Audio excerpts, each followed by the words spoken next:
Many of you had questions regarding the work that we did yesterday and today, so I wanted to just spend some time helping you with that. So we're going to talk about writing the body paragraphs, and we're going to spend tomorrow during the class period to do that. Keep in mind the work that we do today is really just a draft. So you're going to be writing this in your notebooks, and then we'll take it home and type it from there. Hi class, it's Miss Miller here, and today I just wanted to support you on your work that you're going to be doing over the next day or so. And I'm really happy that we can customize this lecture to meet your needs and requests. So I wanted to make sure that you guys could work at your own pace. If you wanted to start some body paragraph work from home, you're welcome to do that. But we're going to spend time in class tomorrow continuing to draft these body paragraphs. So in this video lecture, it's going to be really explicit in terms of each sentence 1 through 9. To get you through so you're up and running and ready to go. So we will also be workshopping your drafts, and so what that means is if you still need help in class, I'm going to be there to support you as you sort of navigate your way through this work. In addition to that, some of you are very anxious about these essays and you want feedback very early, and I think that's a great idea. So once you have a typed paragraph or two and you'd like to get some feedback from your classmates, what we'll do is we'll use that as a tool for your class, and we'll make copies. Of course, we'll omit your name from it, and we'll run it through the class and get some feedback. Maybe perhaps it's a do now, and your classmates can look at it, give you some feedback, and then at the end of the period you can collect all of it and make some adjustments to your work.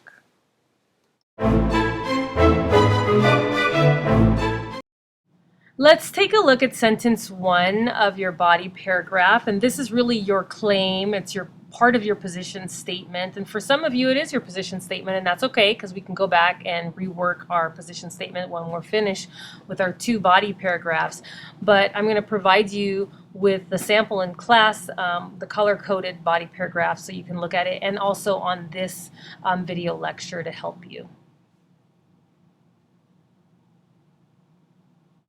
Take a look at the template for disagreeing with reasons, and you can use any of these sentences if this is your position to help you with that first sentence that's color-coded in green on the preceding slide.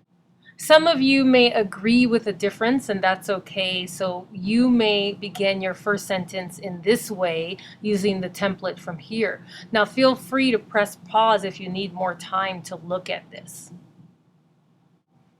Again, here is my favorite, which is when you take the position of both agreeing and disagreeing, and so this is where you do that simultaneously. So you can use this sheet to help you with your template and decide which of these you want to use.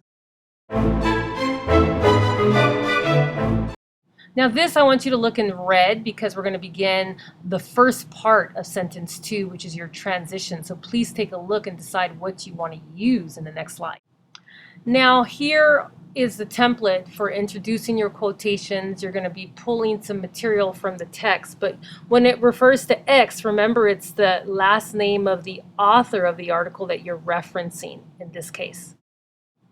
Keep in mind that the remainder of sentence 2 is actually going to come from your sources, so you need to pull material from that and go ahead and include it after your introduction of the quotation. In this section, you will see the highlighted blue, which is part of sentence 2 where your quote actually belongs. When you're finished, it'll look like that.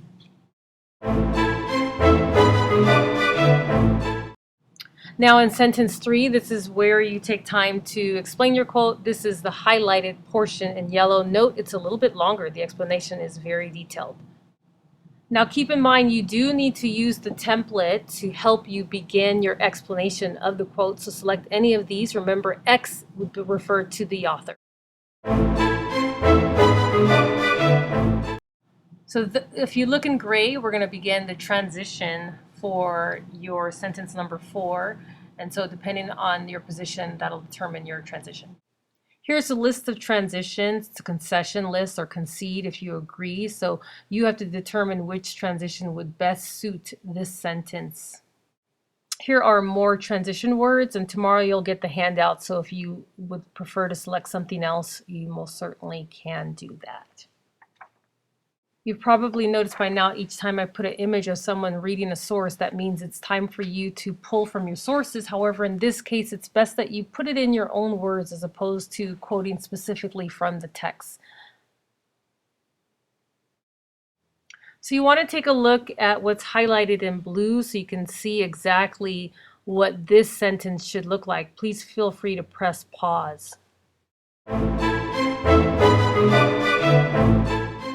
Sentence 5, we've talked about this quite a bit. This is the counter argument, and here's your opportunity to do that. When it says naming your naysayer, that's really just a general name for whoever the topic or individuals who might disagree with your position.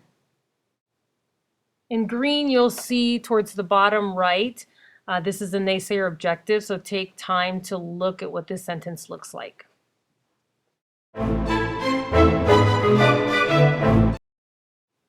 In the next sentence, you'll want to select a contrasting transition to help you begin because it goes with the counter argument, so that's more suited. Here is where you, again, will present your final example or material from your source into this body paragraph. Look towards the bottom of your paper. It's the last blue highlight, and this is where this sentence belongs, the preceding comment. You'll probably notice that the last two sentences is actually the warrant, why it's important, so you can pull from the template to help you. The template follows this slide. Here's a template that you can use to express your warrant, establishing why your claim matters. You can also refer to the packet about indicating who cares. There's two sentences, so select one from each. We'll explain in class.